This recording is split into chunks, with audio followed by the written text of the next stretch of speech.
Elas arrastaram a velha pelos cabelos brancos, jogaram ela na neve e gritaram uma frase que ia ecoar pelo resto da vida delas. Morre onde quiser, velha inútil. A porta bateu, o motor do carro rugiu e Maria, 72 anos, ficou ali sozinha na neve, tremendo, com a temperatura caindo para menos 10 graus. Mas o que essas filhas não sabiam é que aquela mulher guardava um segredo que valia milhões. E quando descobriram, já era tarde demais. Maria acordou naquela manhã de dezembro achando que ia ser um dia normal. Ela sempre acordava cedo, costume de quem trabalhou a vida inteira em padaria, levantando antes do sol nascer para amassar pão. Mas naquele dia tinha algo diferente no ar. As filhas, Lúcia e Beatriz, estavam na sala conversando baixo. Maria não conseguia ouvir direito, mas o tom era sério, pesado. Ela morava com as duas fazia 3 anos, desde que ficou viúva. O apartamento era pequeno, 2 quartos que mal cabiam 3 mulheres adultas. Maria dormia no sofá da sala, com uma coberta fina e um travesseiro velho. As filhas sempre reclamavam. Diziam que ela ocupava espaço, que gastava comida, que os remédios dela custavam caro demais. Mãe, a gente precisa conversar. Lúcia entrou na sala com uma cara que Maria conhecia bem. Era a cara de quem ia dizer algo ruim, mas ia tentar disfarçar com palavras bonitas.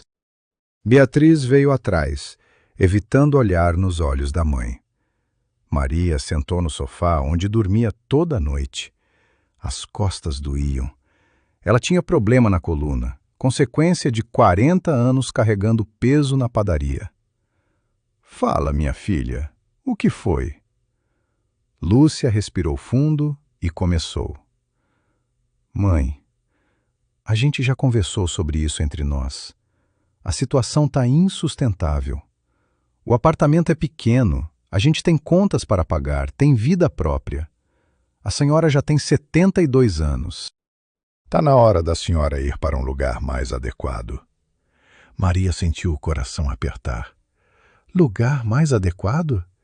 Que lugar, Lúcia? Um asilo, mãe. Um lugar onde tem gente capacitada para cuidar da senhora. Gente com estrutura. A gente não tem mais condições. As lágrimas começaram a descer no rosto de Maria. Mas eu sou mãe de vocês. Eu cuidei de vocês a vida inteira.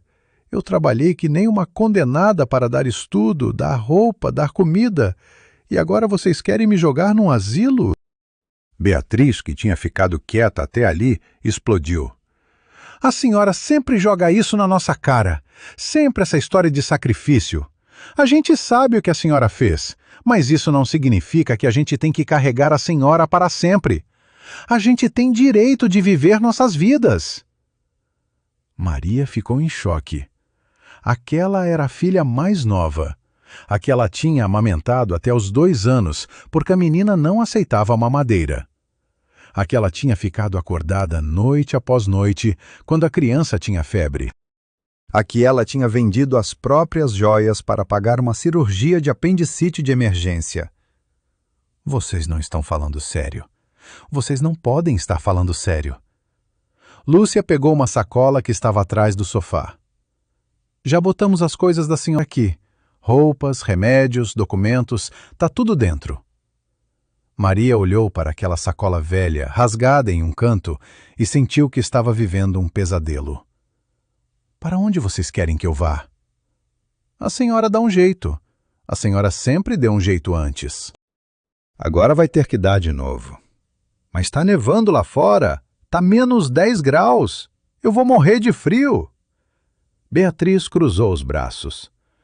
Então a senhora devia ter pensado nisso antes de ser um peso na nossa vida.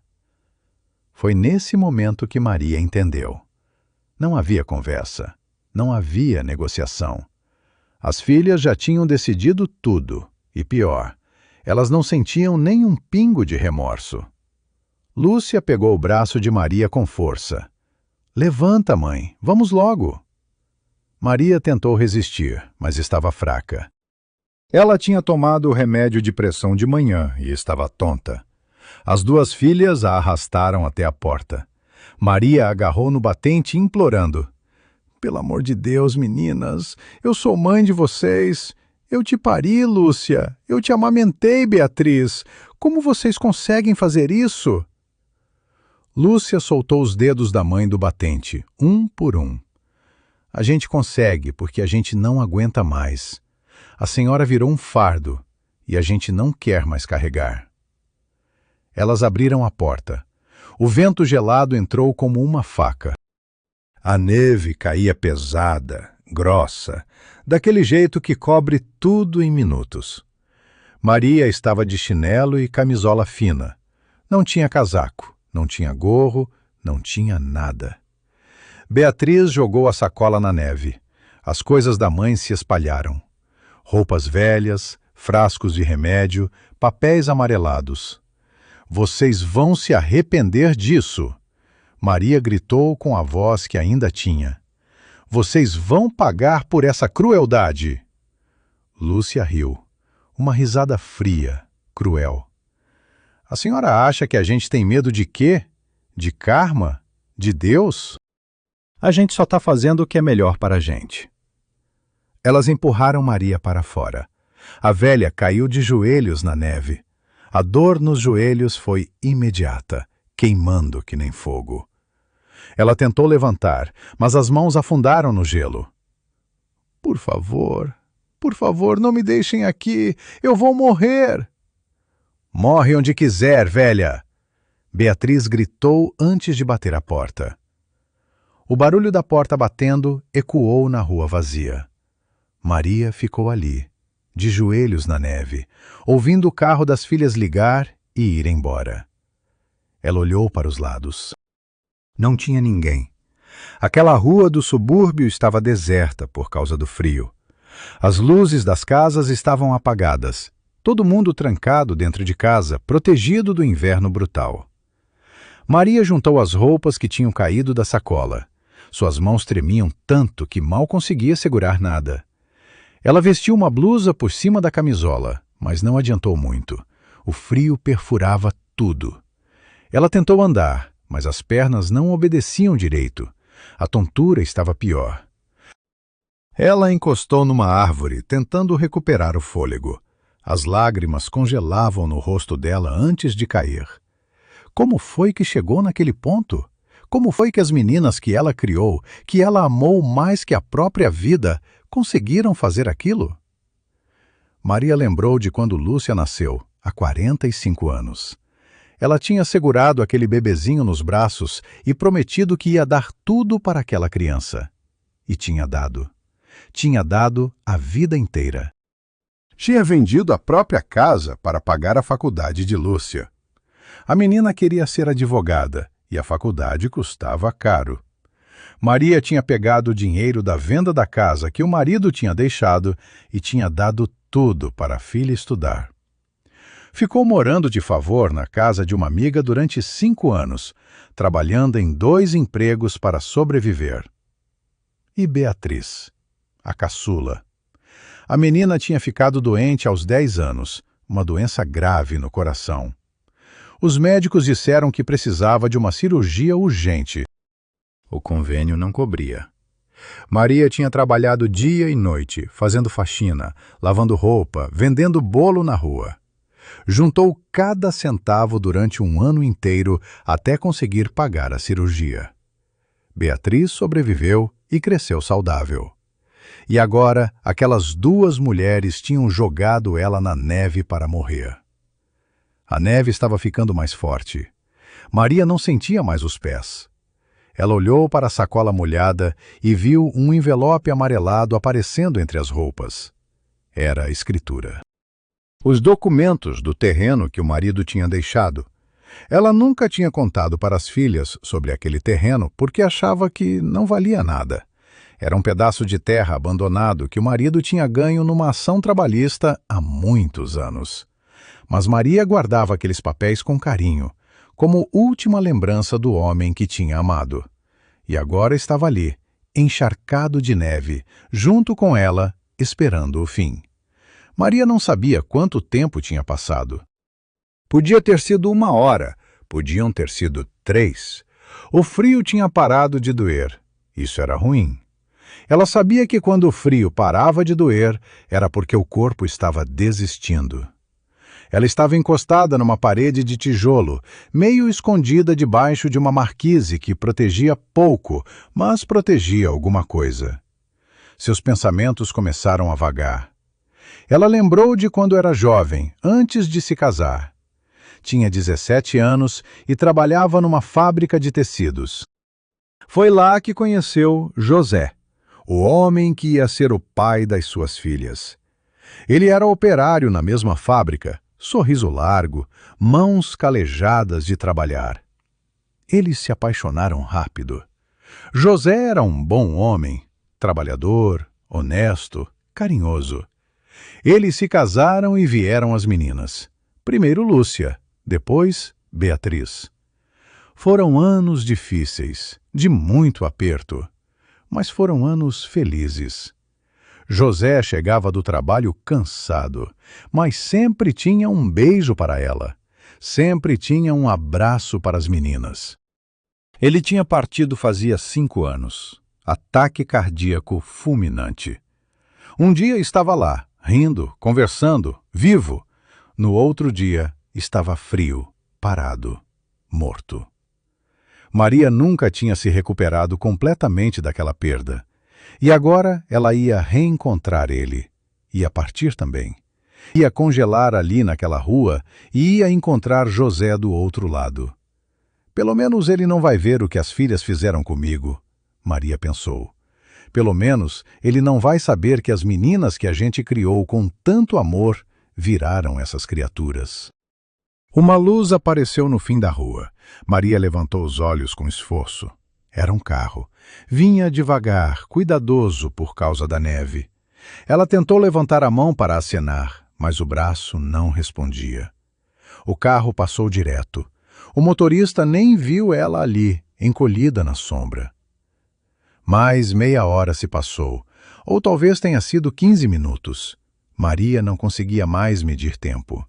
Ela começou a ver coisas. Seu marido estava ali, de pé na neve, estendendo a mão para ela. Vem, Maria, vem comigo. Tá na hora de descansar. Ela estendeu a mão trêmula, tentando alcançar.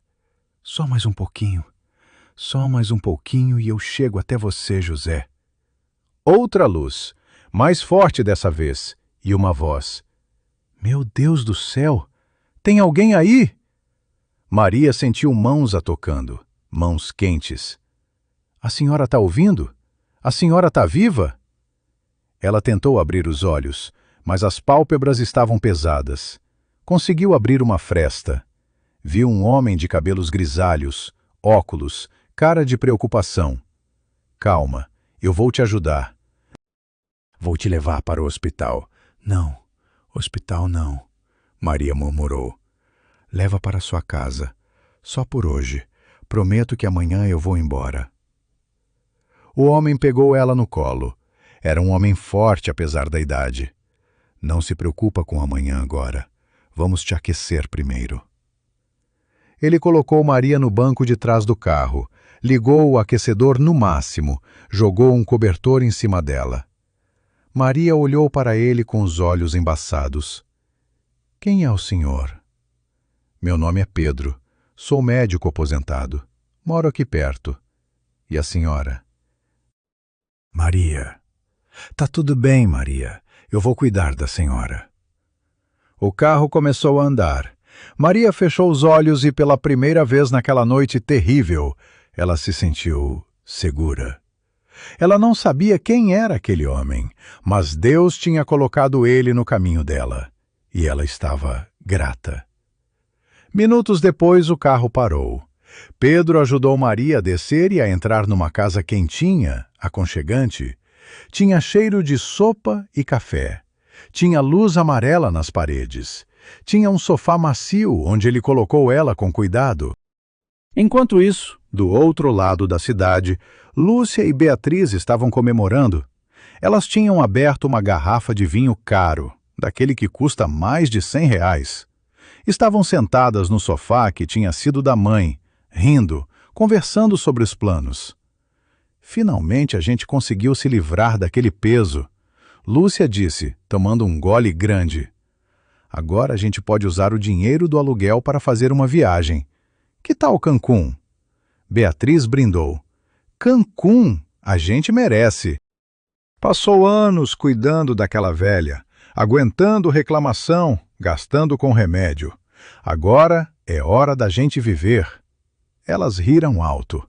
Não pensaram nem um segundo na mãe congelando na rua.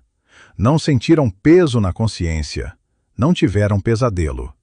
Elas dormiram tranquilas naquela noite, sonhando com praias e férias. Enquanto isso, na casa de Dr. Pedro, Maria estava na cama de hóspedes, debaixo de 3 cobertores, com uma bolsa de água quente nos pés. Pedro estava ao lado dela, medindo a pressão, verificando os batimentos cardíacos. A senhora teve muita sorte. Mais meia hora e a senhora não estaria aqui contando história. Maria olhou para aquele homem com gratidão. Por que o senhor me ajudou? O senhor nem me conhece. Pedro sentou na cadeira ao lado da cama. Ele tirou os óculos e limpou com a camisa. Porque a minha mãe morreu sozinha. Ela caiu em casa, bateu a cabeça e ficou lá por 2 dias até alguém encontrar.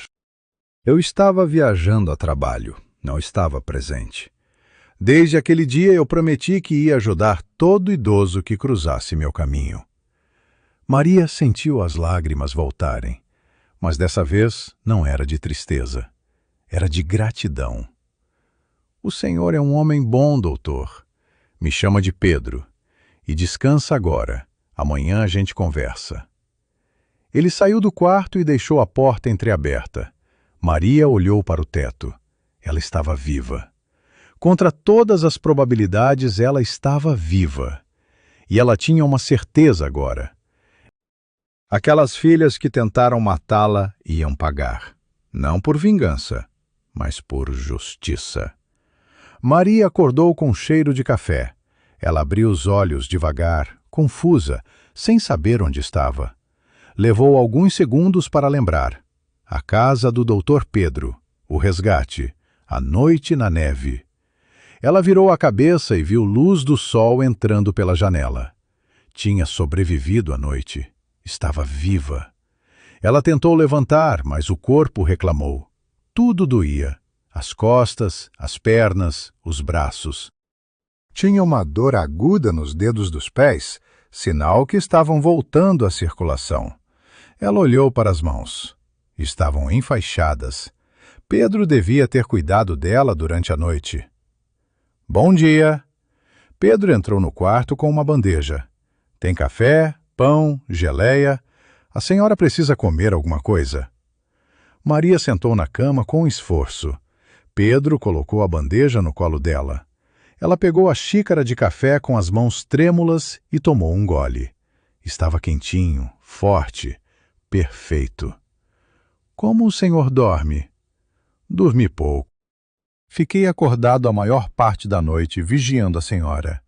A temperatura da senhora caiu muito. Eu tinha medo de hipotermia. Maria comeu o pão devagar. Cada mordida era dolorosa. A garganta estava seca, arranhando. O senhor não tinha obrigação de fazer isso tudo por mim. Eu sei, mas eu quis fazer. Pedro sentou na cadeira. Agora me conta, o que aconteceu? Como a senhora foi parar naquela rua de madrugada, no meio de uma nevasca? Maria abaixou a cabeça. A vergonha era tanta que ela mal conseguia falar. Foram minhas filhas. Elas me jogaram para fora de casa. Pedro franziu a testa. As próprias filhas? As próprias. Disseram que eu era um peso, que elas estavam cansadas de cuidar de mim. Me arrastaram até a rua e me deixaram lá para morrer. O silêncio que caiu foi pesado. Pedro ficou olhando para Maria com uma mistura de choque e raiva. Como alguém consegue fazer isso? Jogar a própria mãe na rua em pleno inverno? Eu fiz tudo por elas. Maria começou a chorar. Trabalhei a vida inteira para dar estudo, dar comida, dar roupa. Vendi minha casa para pagar a faculdade da Lúcia. Trabalhei até as mãos sangrarem para pagar a cirurgia da Beatriz. E elas me trataram que nem lixo. Pedro pegou a mão enfaixada de Maria com cuidado. A senhora não é lixo. A senhora é uma mãe que fez o que tinha que fazer. E suas filhas vão pagar por isso, a senhora pode ter certeza. Como? Elas são advogadas, têm dinheiro, têm conexões. Eu sou só uma velha sem nada. A senhora tem dignidade. E dignidade vale mais que qualquer dinheiro do mundo. Maria terminou o café e Pedro recolheu a bandeja. Descansa mais um pouco. Eu vou sair para comprar umas coisas. A senhora precisa de roupa de verdade, de remédios. Suas coisas que estavam na sacola ficaram encharcadas. Ele saiu e Maria ficou sozinha no quarto. Ela olhou em volta. Era um quarto simples, mas aconchegante. Tinha uma cômoda velha, um armário de madeira escura, quadros na parede com paisagens bonitas. Era o tipo de quarto que fazia a gente se sentir em casa. Maria lembrou da sacola. Será que Pedro tinha guardado? Ela precisava dos documentos. Eram a última coisa que restava do marido. Ela levantou da cama com esforço e foi até a porta. Abriu devagar e espiou para fora. A casa estava silenciosa. Pedro tinha saído mesmo. Ela caminhou devagar pelo corredor, segurando na parede para não cair. Chegou na sala. Viu a sacola encharcada encostada no radiador, secando. Maria foi até lá e abriu. As roupas estavam úmidas, cheirando a mofo. Os frascos de remédio estavam intactos, graças a Deus. E lá no fundo, dentro de uma sacola plástica, estava o envelope amarelado. Maria pegou o envelope e voltou para o quarto. Sentou na cama e abriu com cuidado. Os papéis estavam um pouco úmidos nas pontas, mas legíveis. Era a escritura do terreno que José tinha recebido numa ação trabalhista há 30 anos. Um terreno na periferia da cidade que, na época, não valia nada. José tinha aceitado aquilo como forma de acordo porque a empresa estava quebrada e não tinha dinheiro para pagar indenização. Eles nunca tinham feito nada com aquele terreno. Nunca tinham nem ido visitar. José dizia que um dia iam construir uma casinha lá, mas nunca sobrou dinheiro. E depois ele partiu, e Maria esqueceu da existência daquele lugar. Ela guardou os papéis de volta no envelope quando ouviu a porta da frente abrindo. Pedro tinha voltado. Ela escondeu o envelope debaixo do travesseiro e deitou de novo. Maria! Pedro entrou no quarto com várias sacolas. Comprei roupas para a senhora, espero que sirvam. Chutei o tamanho. Ele colocou as sacolas na cama. Tinha calças, blusas, meias grossas, um casaco quentinho. Maria se emocionou. Ninguém comprava roupa para ela fazia anos. As roupas que ela usava eram doações ou coisas velhas das filhas. O senhor não precisava gastar esse dinheiro comigo. Precisava sim. Pedro sorriu.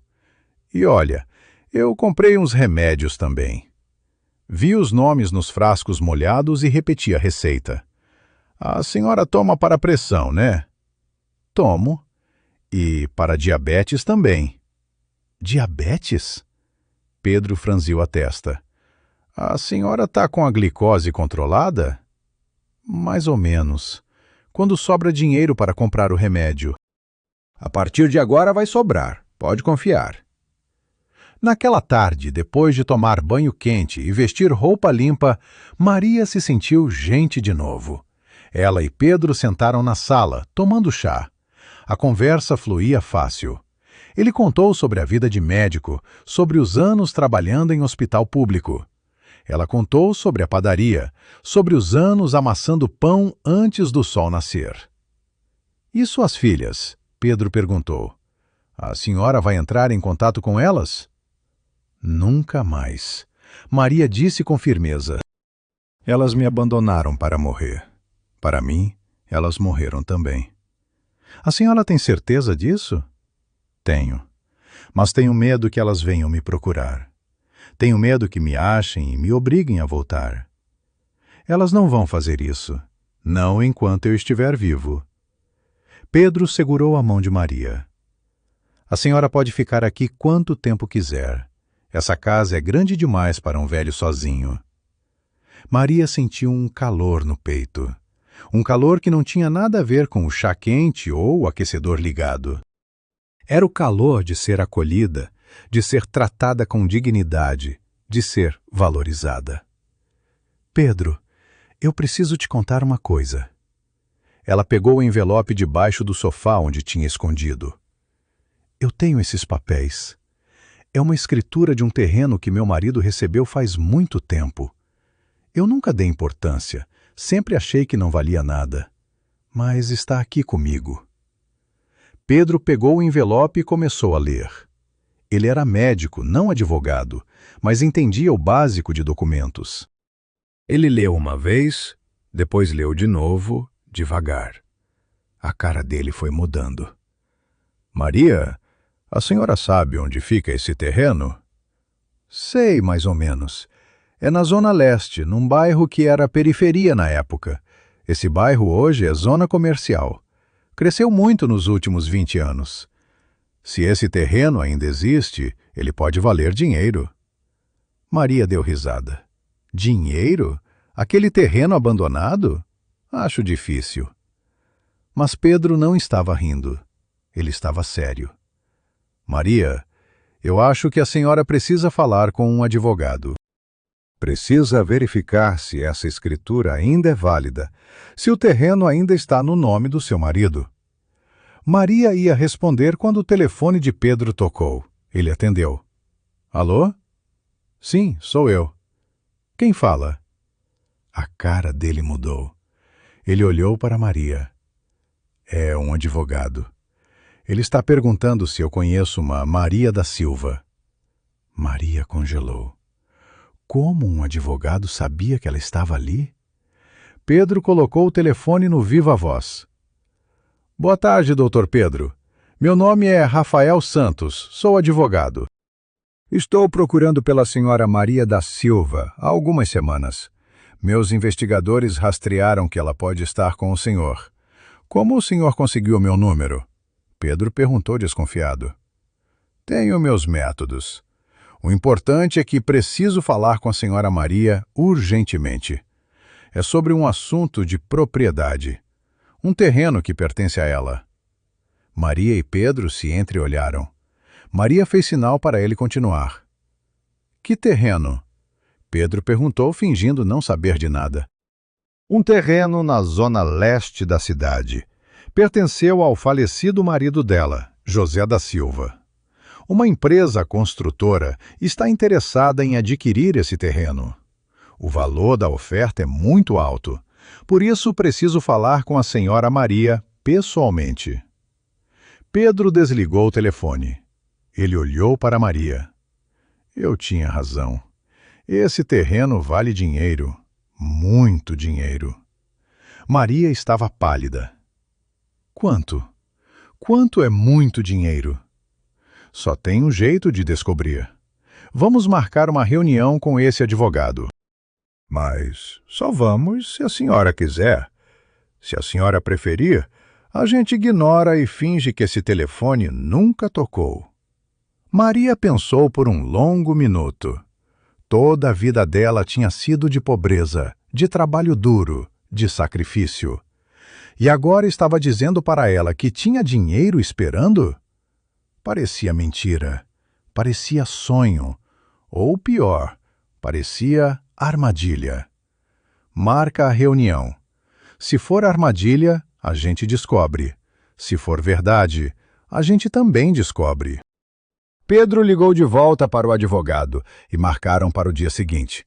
Naquela noite, Maria mal conseguiu dormir. Ficou revirando na cama, pensando em todas as possibilidades. E se o terreno valesse 100 mil reais? Ou 200 mil? Já era mais dinheiro do que ela tinha visto na vida inteira. Enquanto isso, do outro lado da cidade, o telefone de Lúcia tocou. Ela estava assistindo televisão, comendo pipoca, aproveitando a liberdade de não ter a mãe enchendo o saco. Ela viu o número desconhecido e atendeu irritada. Alô? Boa noite. Falo com Lúcia da Silva? Fala. Quem é? Meu nome é Rafael Santos, sou advogado. Estou procurando pela sua mãe, Maria da Silva. É sobre um terreno que pertence a ela. Um terreno muito valioso. Lúcia sentou ereta no sofá. A pipoca caiu no chão. Terreno? Que terreno? Um terreno na Zona Leste. Pertenceu ao seu pai. Uma construtora está oferecendo 5 milhões para comprar. O mundo de Lúcia parou. 5 milhões? 5 milhões de reais? A mãe que ela tinha jogado na neve para morrer era dona de 5 milhões. Onde está minha mãe?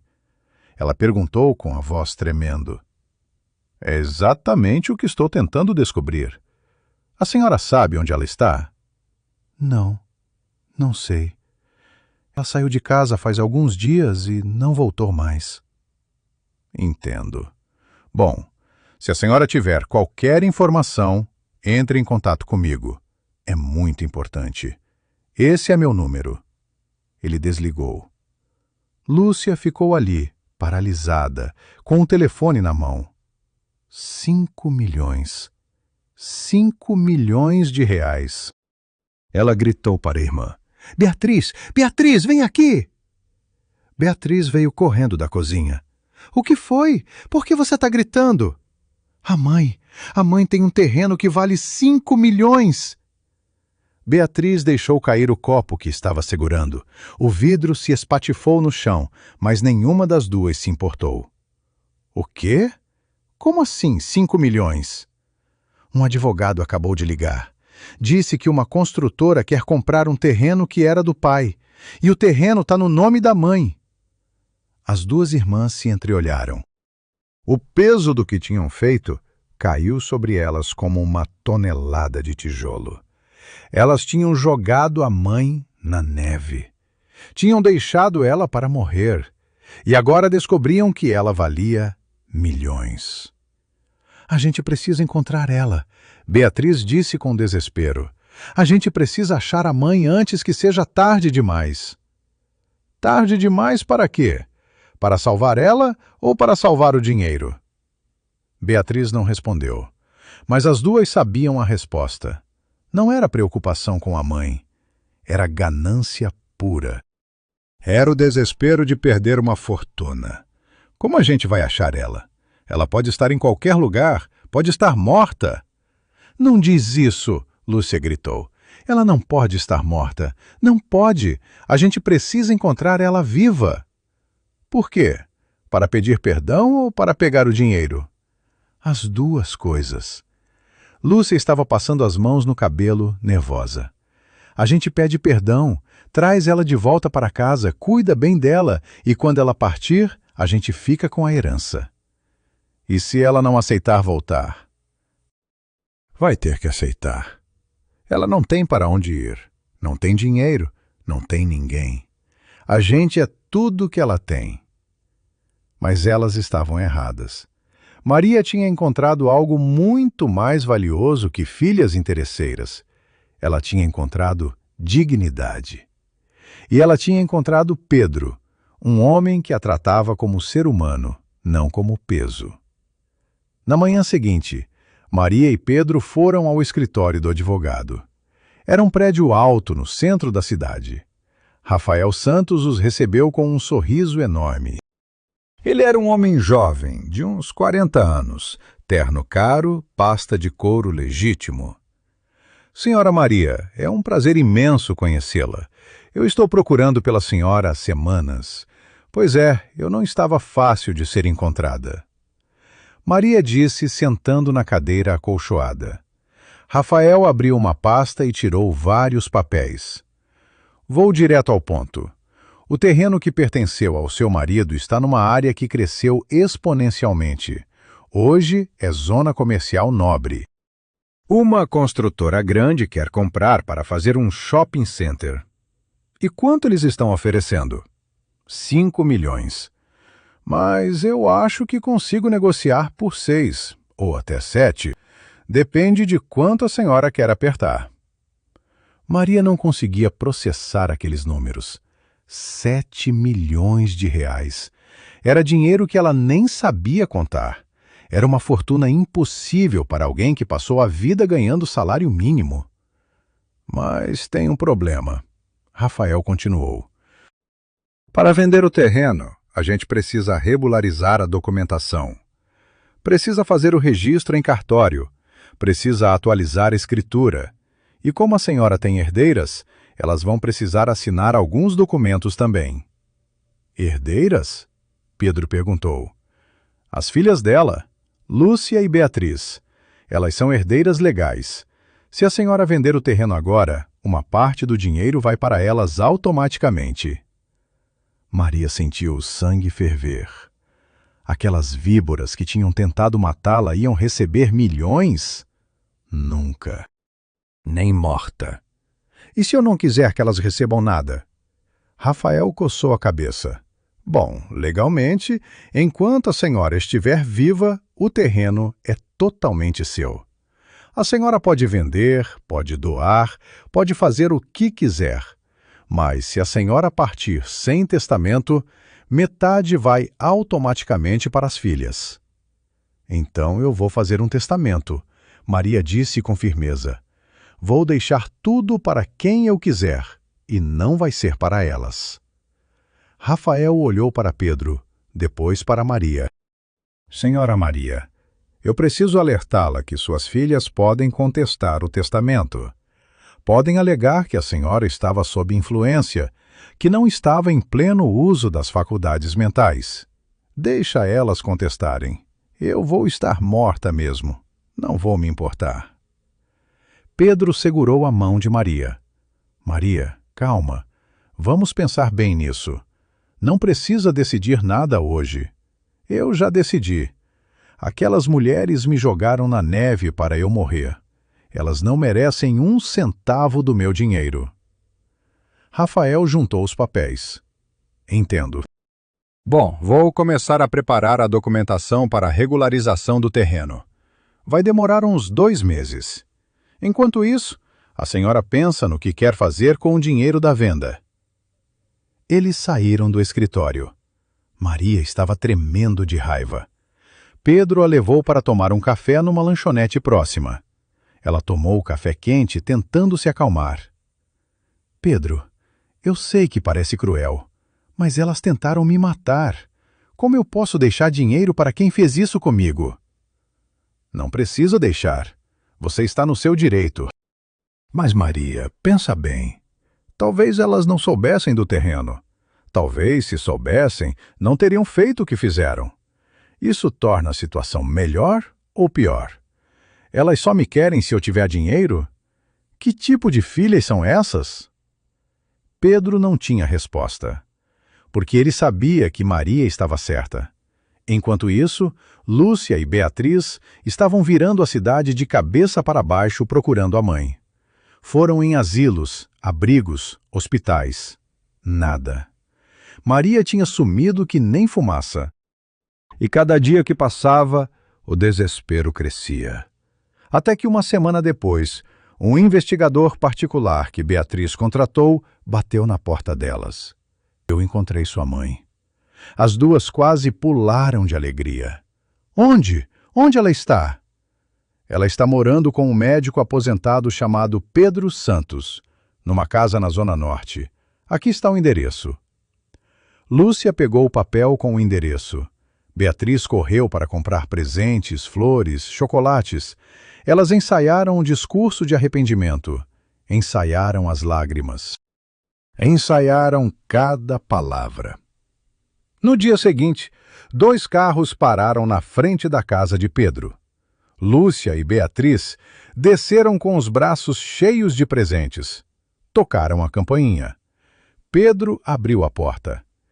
Ele olhou para aquelas 2 mulheres e soube na hora quem eram. As famosas filhas. Ele cruzou os braços. O que vocês querem? A gente quer ver nossa mãe, Lúcia disse com a voz chorosa. A gente estava desesperada procurando por ela. Desesperada? Vocês jogaram ela na neve para morrer. E agora querem ver ela? A gente errou! Beatriz começou a chorar. A gente estava confusa, estava sob pressão. A gente quer pedir perdão. Perdão? Pedro deu risada amarga. Vocês querem perdão ou querem o dinheiro? As duas ficaram caladas. A verdade estava escrita nas caras delas. Maria apareceu atrás de Pedro. Ela olhou para as filhas com olhos secos, sem uma lágrima. Podem ir embora. Eu não tenho mais filhas. Mãe, por favor! Lúcia caiu de joelhos. A gente se arrepende, a gente quer consertar. Não tem conserto. Vocês mostraram quem vocês realmente são. E eu não quero mais nada com vocês. Mas o terreno? Beatriz gritou sem querer, e então tampou a boca, percebendo o erro. Maria sorriu frio. Então é isso. Vocês vieram pelo terreno, não vieram por mim. Vieram pelo dinheiro. As máscaras caíram. Lúcia levantou do chão, furiosa. A gente tem direito a esse dinheiro. A gente e as suas filhas. A lei garante que a gente tem direito à herança.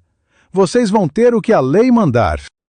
Mas enquanto eu estiver viva, esse dinheiro é meu. E eu vou fazer o que eu quiser com ele. Podem ter certeza de uma coisa.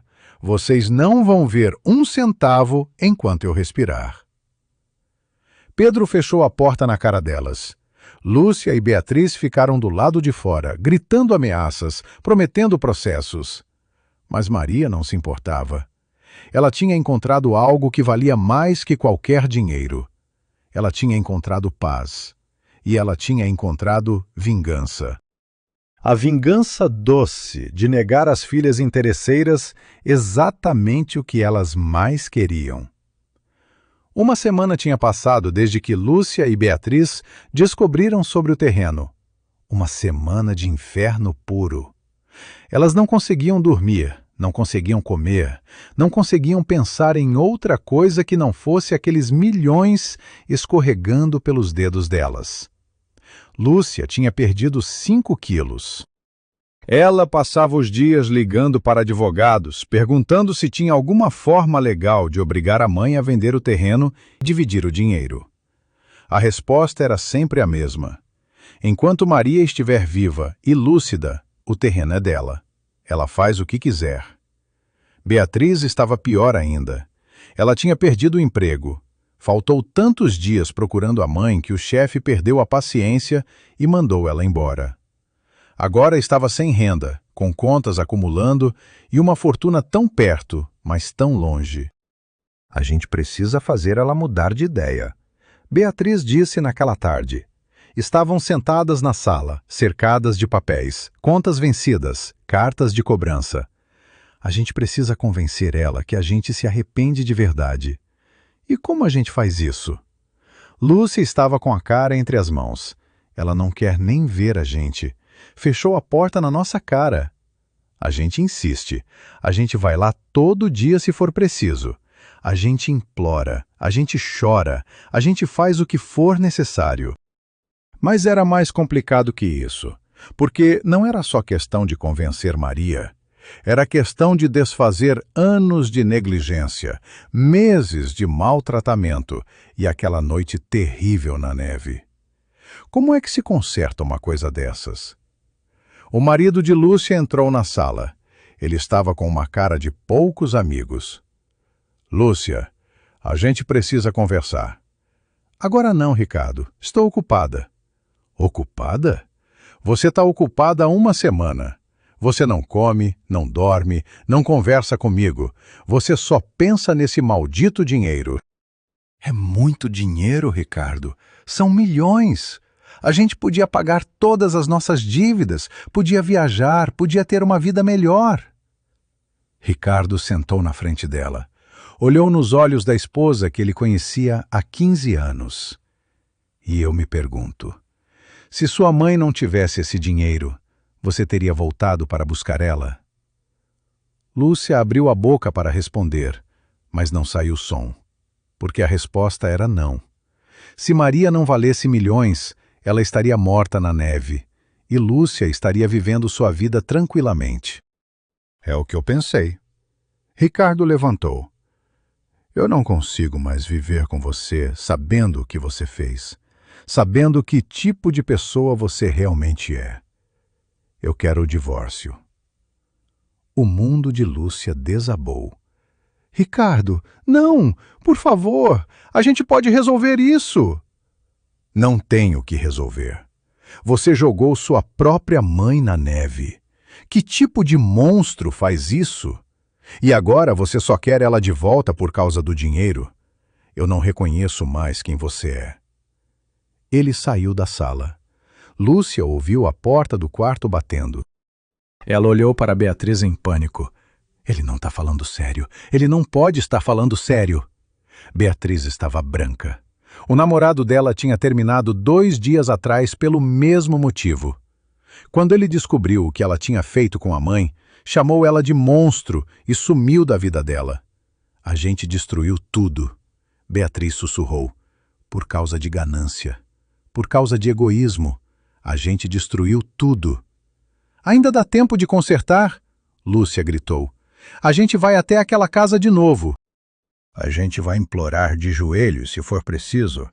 A gente vai fazer a mãe nos perdoar. Mas lá na casa de Pedro, Maria estava tomando uma decisão completamente diferente. Ela estava sentada na sala com Pedro e o advogado Rafael. Eles tinham papéis espalhados pela mesa, documentos, contratos, propostas. A construtora aumentou a oferta. Rafael disse, 7 milhões de reais à vista. É uma fortuna, senhora Maria. Maria olhou para aquele número escrito no papel. 7 milhões. Era mais dinheiro do que ela conseguia imaginar. Era segurança para o resto da vida. Era poder. Era liberdade. E se eu aceitar, quanto tempo leva para o dinheiro entrar na minha conta? 1 mês no máximo. A gente assina hoje, faz os trâmites legais e em 30 dias o dinheiro está disponível. Maria respirou fundo. Então vamos aceitar. Vamos vender o terreno. Pedro pegou a mão dela. Maria, tem certeza disso? É uma decisão grande. Tenho certeza. Aquele terreno só me traz lembrança ruim agora. Meu marido está morto. Minhas filhas me traíram. Eu quero começar uma vida nova. E para isso, eu preciso fechar os capítulos velhos. Rafael preparou os documentos. Maria assinou cada um com mão firme. Quando terminou, ela se sentiu mais leve, como se tivesse largado um peso que carregava fazia anos. Parabéns, senhora Maria. Rafael guardou os papéis. A senhora agora é uma mulher muito rica. Rico não é quem tem dinheiro, Maria disse. Rico é quem tem dignidade, e eu recuperei minha dignidade. Naquela noite, Maria estava no quarto quando ouviu vozes na porta da frente. Ela reconheceu as vozes na hora. Eram Lúcia e Beatriz de novo. Ela se levantou e foi até a sala. Pedro estava na porta, bloqueando a entrada. Eu já disse para vocês irem embora. Ele falava firme. A gente só quer conversar com nossa mãe, Lúcia implorava. Só 5 minutos, por favor. Maria apareceu atrás de Pedro. 5 minutos, ela disse. Podem entrar. Mas se tentarem alguma coisa, eu chamo a polícia. As duas entraram devagar, como quem entra em território inimigo. Sentaram no sofá sem tirar os olhos da mãe. Maria sentou na poltrona em frente, com Pedro ao lado dela. Podem falar. Maria disse com voz fria. Lúcia começou. Mãe, a gente errou. A gente errou muito. A gente estava cega, estava confusa. A gente não sabia o que estava fazendo. Não sabia? Maria levantou a sobrancelha. Vocês não sabiam que jogar uma velha de 72 anos na neve em pleno inverno ia matá-la? A gente estava desesperada. Beatriz chorou. A gente tinha tantas contas, tantos problemas, a gente não estava pensando direito. Então, quando vocês têm problemas, a solução é me matar? É isso? Não era para matar. Era para o quê? Para eu sumir? Para eu deixar de ser um peso nas vidas de vocês? O silêncio foi a resposta, porque era exatamente isso. Elas queriam que a mãe sumisse. E agora que descobriram que ela valia milhões, queriam que ela voltasse. Olha, eu vou ser direta com vocês. Maria se inclinou para a frente. Eu vendi o terreno. Aceitei uma oferta de 7 milhões de reais. As duas filhas arregalaram os olhos. Vendeu? Vendeu sem consultar a gente? Eu não preciso consultar ninguém. O terreno era meu. Eu fiz o que eu quis. Mas a gente é suas filhas. A gente tem direito. Vocês abriram mão de qualquer direito quando me abandonaram. Maria levantou. Agora saiam da minha casa. Não, espera. Não é minha casa. É a casa do Pedro, o homem que me salvou. O homem que me tratou com mais dignidade em uma semana do que vocês em anos. Mãe, por favor. Beatriz se jogou de joelhos. A gente está implorando. A gente precisa desse dinheiro. Eu perdi o emprego. A Lúcia vai se divorciar. A gente está perdendo tudo. E vocês acham que eu me importo? Vocês acham que depois de tudo que fizeram, eu vou ter pena de vocês? Lúcia levantou do sofá com raiva. Tá bom? A senhora quer ser assim? Então a gente vai entrar na justiça. A gente vai processar a senhora. A gente vai provar que a senhora está sendo manipulada. Ela apontou para Pedro. Ele está usando a senhora. Ele quer o dinheiro para ele. Pedro deu um passo à frente. Saiam daqui agora, antes que eu faça vocês saírem. A gente vai voltar. Lúcia gritou saindo. A gente vai voltar com a polícia, com advogados. A gente não vai deixar vocês roubarem nosso dinheiro. Elas saíram batendo a porta.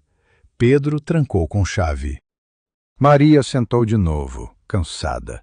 A batalha estava longe de terminar, mas ela estava pronta, porque dessa vez ela não estava sozinha. Ela tinha Pedro. E ela tinha 7 milhões de razões para lutar. 2 dias depois, Lúcia e Beatriz voltaram. Mas dessa vez não vieram sozinhas. Vieram com um advogado, um homem alto de terno preto, pasta de couro na mão, cara de quem estava acostumado a ganhar. Doutor Pedro Santos? O homem perguntou quando Pedro abriu a porta. Sou eu. Quem quer saber? Meu nome é doutor Marcos Vieira. Represento as senhoras Lúcia e Beatriz da Silva. Vim notificá-lo de que meus clientes vão entrar com uma ação de interdição contra a mãe delas, Maria da Silva. Pedro cruzou os braços. Interdição? Com que base? Com base de que a senhora Maria está sendo vítima de manipulação. Que o senhor, aproveitando-se da vulnerabilidade dela, está influenciando decisões importantes relacionadas a propriedades valiosas. Isso é ridículo. Maria apareceu na porta.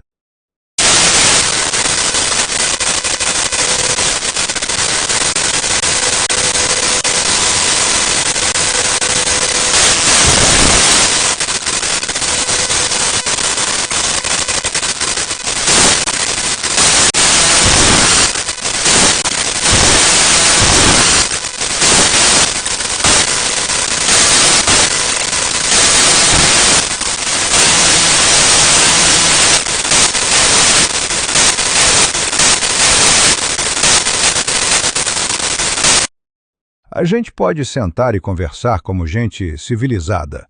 Gente civilizada não joga a mãe na neve. Maria cortou. Gente civilizada não tenta roubar dinheiro que não é seu. Não é roubar, Beatriz gritou. É herança. A gente tem direito à herança do nosso pai. Seu pai me deixou esse terreno. Não deixou para vocês. E enquanto eu estiver viva, esse dinheiro é meu. O advogado abriu a pasta e tirou um papel. Senhora Maria, aqui está a notificação oficial. A audiência está marcada para daqui a 2 semanas. A senhora precisa comparecer com seu advogado. Maria pegou o papel. Pode deixar que eu vou comparecer. E vou provar que vocês são 2 interesseiras sem coração. Eles foram embora. Maria fechou a porta e encostou nela, cansada. Pedro segurou ela pelos ombros. Maria, você tá bem? Tô cansada, mas tô bem. Eu não vou deixar elas ganharem, Pedro. Eu não vou deixar. Você não vai. Mas a gente precisa de um advogado bom. Muito bom. Eu já tenho. Rafael ligou hoje de manhã. Ele disse que vai me representar de graça. Disse que esse caso é importante para ele. As 2 semanas que se seguiram foram de preparação intensa. Rafael visitava a casa todo dia. Ele fazia perguntas, anotava respostas, preparava a defesa. Ele também marcou uma avaliação psiquiátrica particular para Maria, para ter o laudo pronto antes da audiência. A psiquiatra, doutora Helena, era uma mulher de 50 anos, séria, mas gentil. Ela conversou com Maria durante 3 horas, fez testes de memória, testes de raciocínio lógico, avaliou a capacidade de tomar decisões. No final, ela escreveu o laudo. Maria da Silva, 72 anos, está em pleno gozo de suas faculdades mentais. Apresenta memória preservada, raciocínio lógico coerente e total capacidade de tomar decisões sobre sua vida e patrimônio.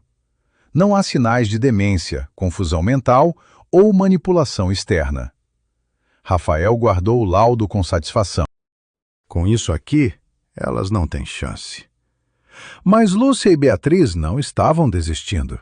Elas também tinham um laudo. Um laudo falso, comprado de um médico sem escrúpulos, que dizia que Maria estava com demência avançada e precisava ser interditada. Na manhã da audiência, Maria vestiu a roupa mais bonita que tinha. Pedro tinha comprado um conjunto novo para ela. Blazer azul marinho, calça preta, sapato fechado. Ela olhou no espelho e viu uma mulher digna, forte, pronta para lutar. Você tá linda. Pedro disse com orgulho. Tô velha, mas tô digna. Eles chegaram no fórum cedo. Rafael já estava lá, com pilhas de documentos organizados. Do outro lado da sala, Lúcia e Beatriz estavam com o advogado delas, ensaiando o discurso. Quando o juiz entrou, todo mundo levantou. Era um homem de uns 60 anos, cabelos brancos, cara cansada de quem já tinha visto de tudo na vida. Processo de interdição número 3.547.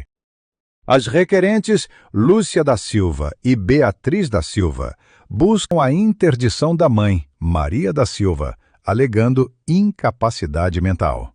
Podem começar. O advogado de Lúcia e Beatriz levantou. Meritíssimo. Minhas clientes estão preocupadas com a saúde mental da mãe.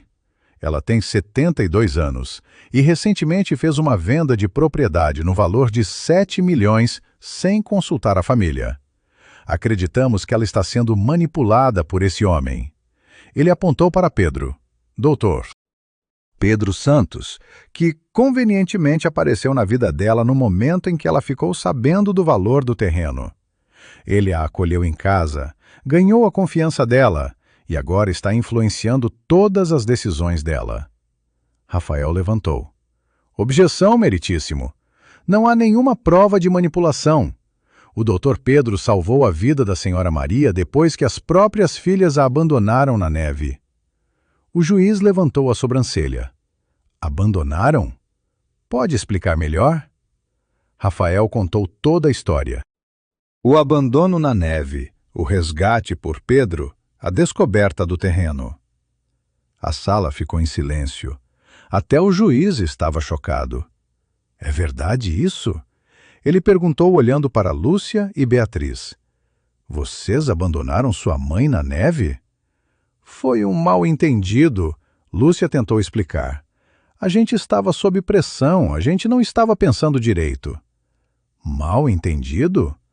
O juiz estava visivelmente irritado. Vocês jogaram uma mulher de 72 anos na rua em pleno inverno e chamam de mal-entendido? Beatriz começou a chorar. Mas eram lágrimas vazias. Todo mundo na sala conseguia ver isso. Rafael apresentou o laudo da doutora Helena. O advogado do outro lado apresentou o laudo falso. O juiz leu os dois com atenção. Depois chamou Maria para depor. Senhora Maria, a senhora pode se aproximar? Maria levantou e foi até a frente. Ela jurou dizer a verdade com a mão na Bíblia. Senhora Maria, a senhora entende o que está acontecendo aqui? Entendo perfeitamente, meritíssimo. Minhas filhas querem me declarar incapaz para poderem controlar meu dinheiro. E a senhora acha que está sendo manipulada pelo Dr. Pedro? De jeito nenhum. O Dr. Pedro me salvou a vida.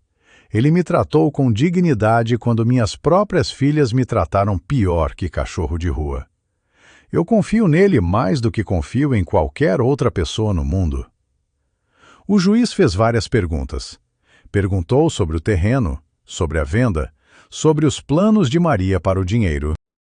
Ela respondeu tudo com clareza, com firmeza, mostrando que estava completamente lúcida. Depois foi a vez de Lúcia e Beatriz deporem. O advogado delas tentou fazer parecer que elas estavam preocupadas com a mãe.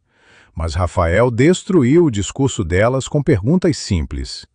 Senhora Lúcia, quantas vezes a senhora visitou sua mãe nos últimos 6 meses antes do abandono? Lúcia hesitou. Umas 2 ou 3 vezes. Umas? A senhora não tem certeza? Não, eu visitei sim. E a senhora ajudava financeiramente sua mãe? A gente ajudava quando podia. Rafael pegou um papel. Eu tenho aqui os extratos bancários da senhora Maria. Não há nenhum depósito vindo das senhoras nos últimos 2 anos.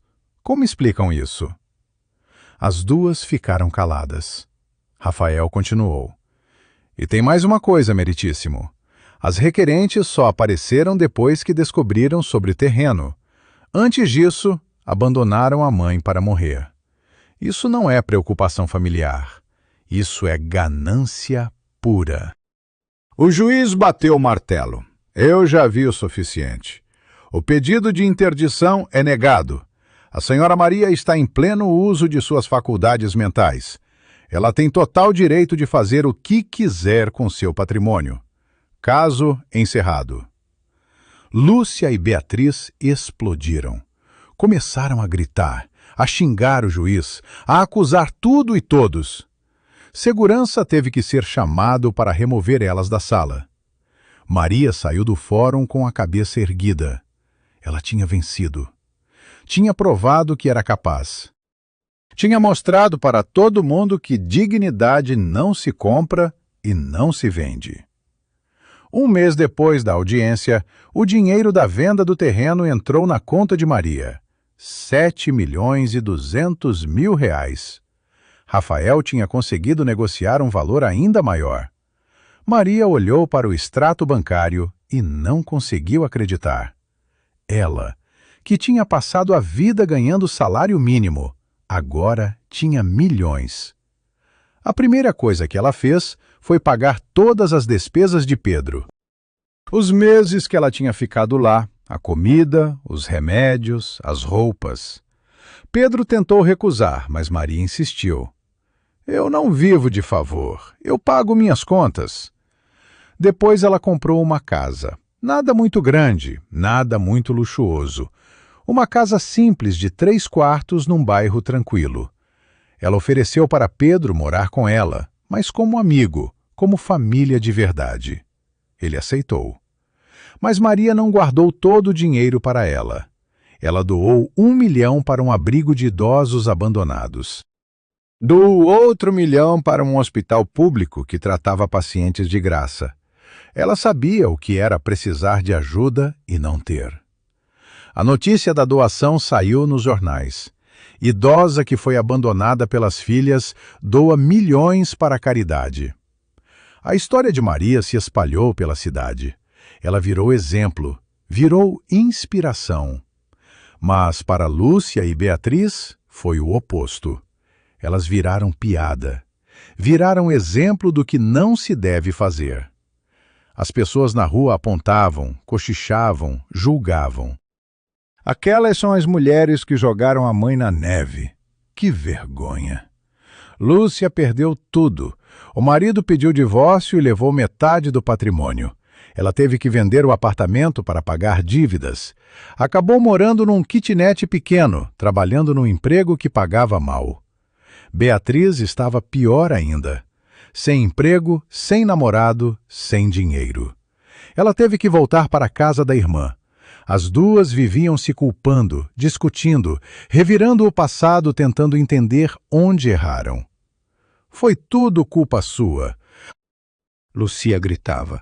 Você foi quem teve a ideia de jogar ela fora. Eu? Você concordou! Você ajudou! As duas estavam destruídas. Não só financeiramente, mas emocionalmente. Elas tinham perdido tudo. E pior, tinham perdido por ganância, por egoísmo, por crueldade. Uma tarde, Beatriz estava voltando do supermercado quando viu a mãe. Maria estava saindo de uma loja, carregando sacolas, sorrindo. Ela estava bonita, bem vestida, feliz. Do lado dela estava Pedro, também sorrindo. Beatriz ficou ali parada na calçada, olhando. Aquela era a mãe que ela tinha tentado matar. E ela estava viva, próspera, feliz. Enquanto Beatriz estava destruída, sozinha, miserável. Mãe! Beatriz gritou sem pensar. Maria parou. Virou. Viu a filha. Por um segundo, Beatriz achou que ela fosse atravessar a rua. Achou que ela fosse falar alguma coisa. Mas Maria apenas olhou, sem expressão, e virou as costas. Seguiu andando como se Beatriz não existisse.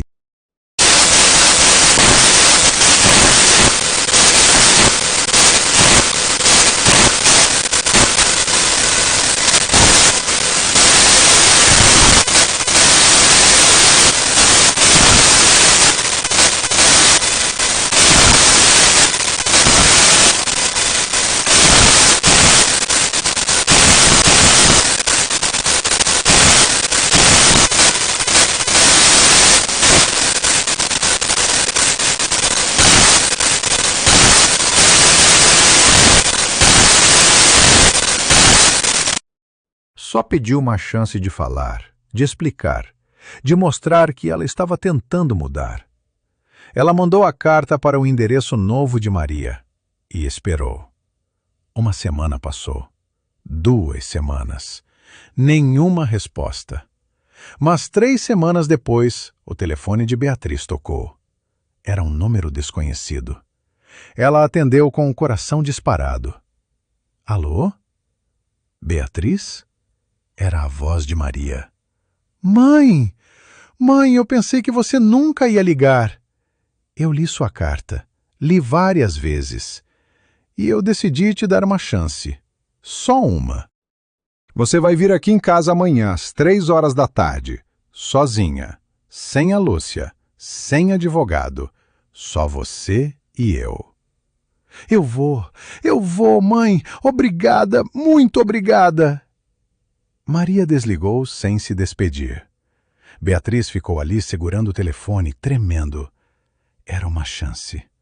Talvez a última chance que ela ia ter na vida. No dia seguinte, Beatriz chegou na casa nova de Maria. Era uma casa bonita, com jardim na frente, cerca branca, flores coloridas. Ela tocou a campainha com mão trêmula. Pedro abriu a porta.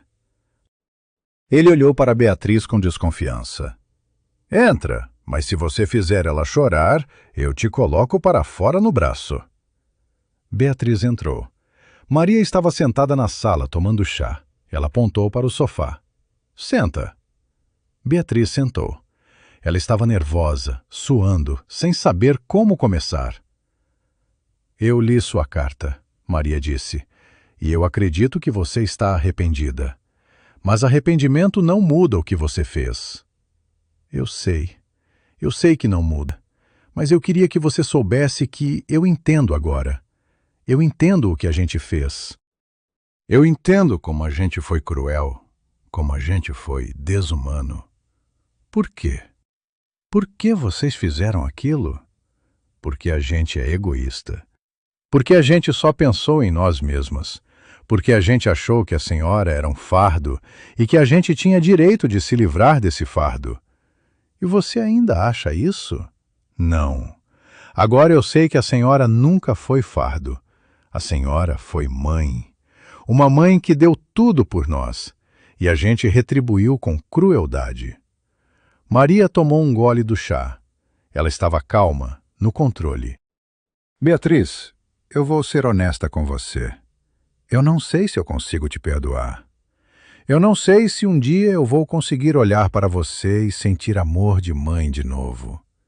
Eu entendo, mas eu posso te dar uma chance de reconstruir. Não uma chance de ser minha filha de novo. Isso você destruiu. Mas uma chance de ser uma pessoa melhor. Como? Maria pegou um envelope que estava na mesa. Aqui tem 5.000 reais. É o suficiente para você pagar suas contas atrasadas e recomeçar. Mas é a última vez que eu te ajudo financeiramente. Daqui para frente, você constrói sua vida sozinha. Beatriz pegou o envelope com as mãos tremendo. Mãe, eu não sei como agradecer. Não me chama de mãe ainda. Você perdeu esse direito. Me chama de Maria. A dor que Beatriz sentiu naquele momento foi pior que qualquer dor física. Mas ela mereceu. Ela sabia que merecia. Pode ir, Maria disse. E Beatriz, se um dia você realmente mudar, se um dia você realmente se tornar uma pessoa de bem, talvez a gente possa conversar de novo. Mas até lá, não me procura. Beatriz saiu daquela casa com o envelope na mão e o coração partido.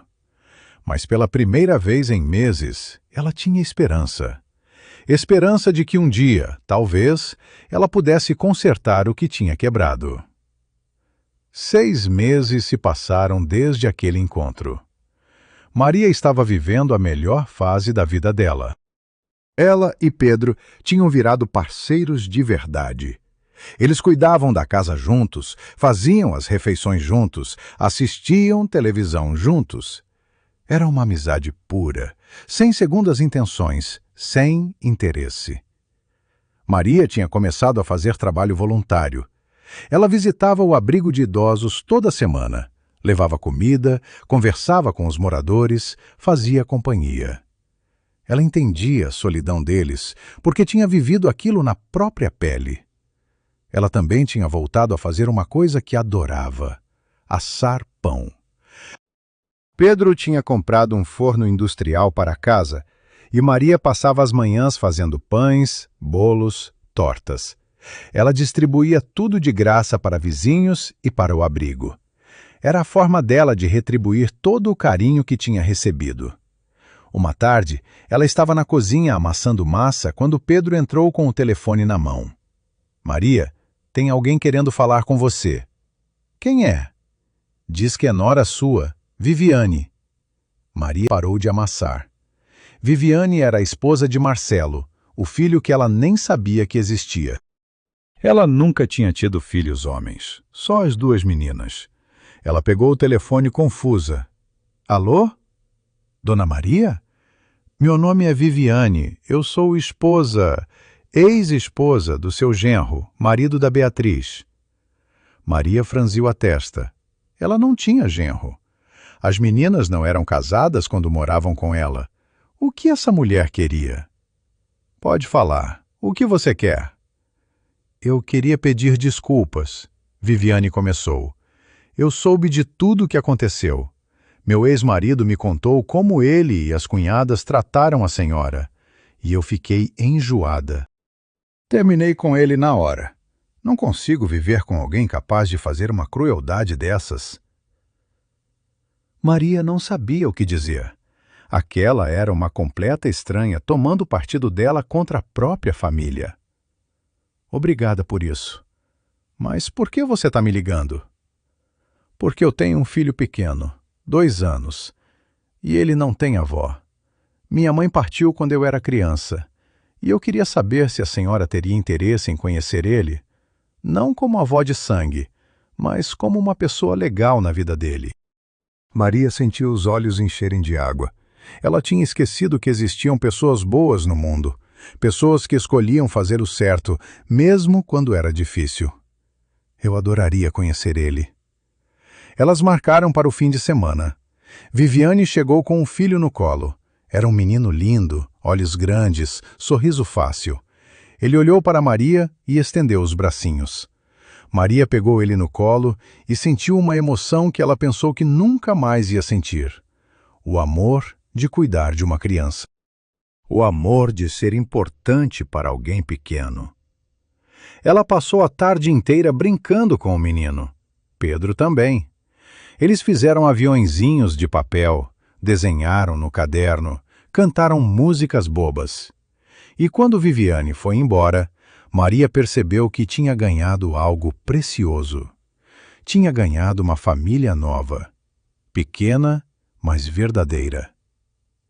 Enquanto isso, Beatriz estava trabalhando. Ela tinha conseguido um emprego numa lanchonete, servindo mesas. Não era um trabalho glamuroso. Era cansativo, pagava mal, mas era honesto. Ela chegava em casa toda noite com os pés doendo e as costas quebradas, mas com a consciência um pouco mais limpa. Ela usou o dinheiro que Maria tinha dado para pagar as dívidas, como prometido. Não gastou nenhum centavo em coisa supérflua. Ela estava tentando mudar.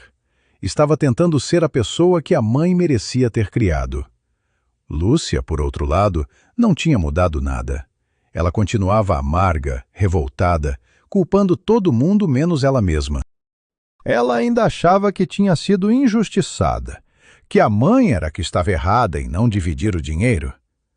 As duas irmãs mal se falavam agora.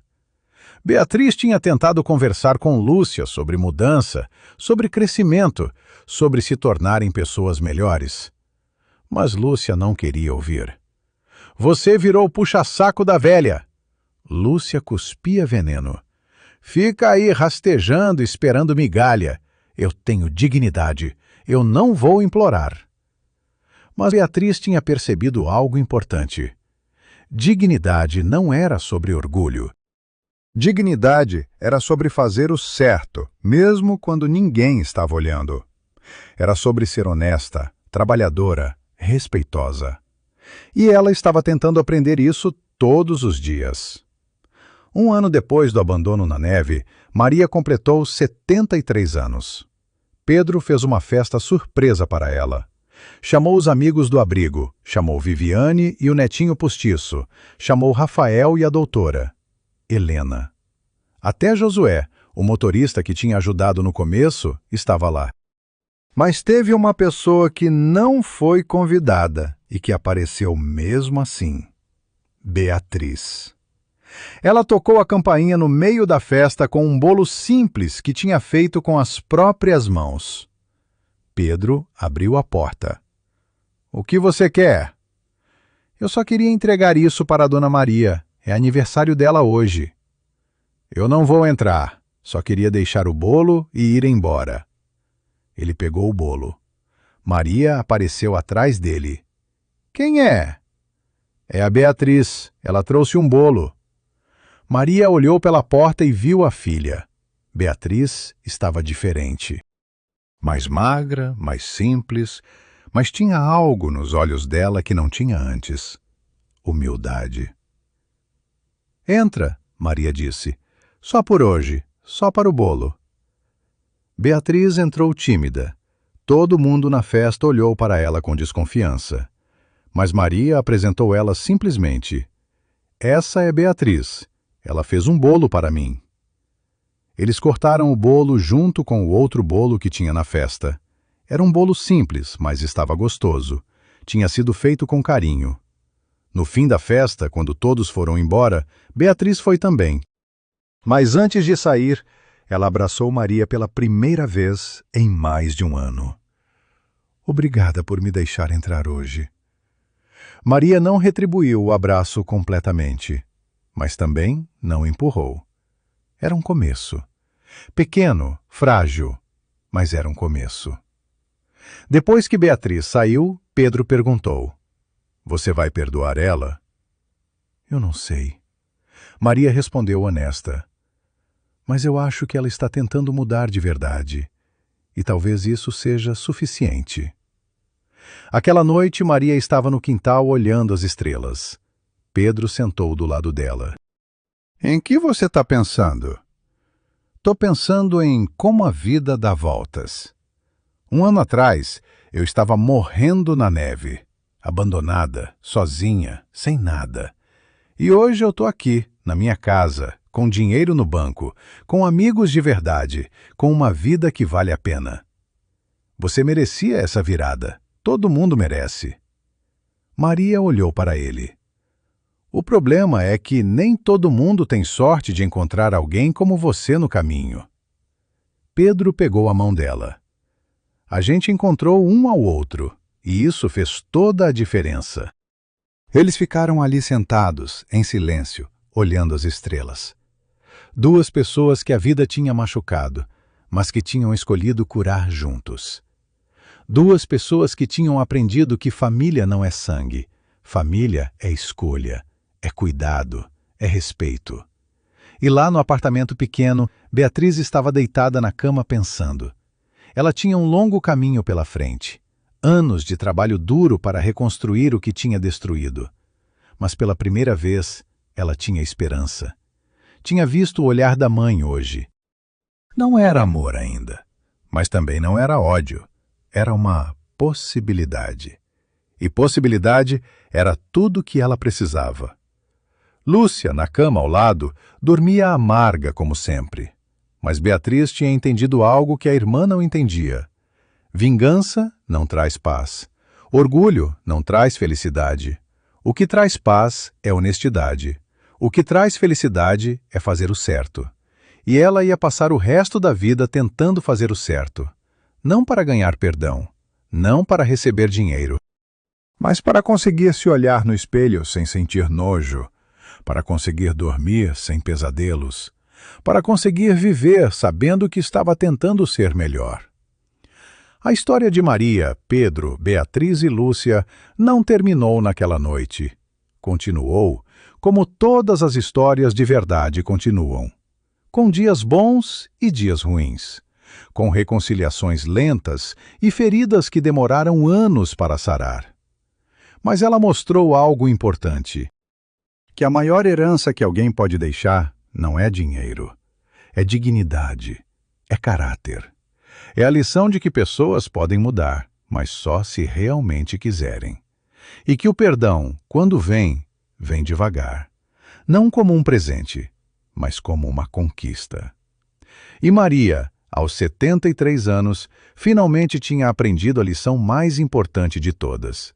Que ela não precisava de filhas que a amassem por obrigação. Ela precisava de pessoas que a amassem por escolha. E essas pessoas ela tinha encontrado. Na bondade de um estranho que parou na neve.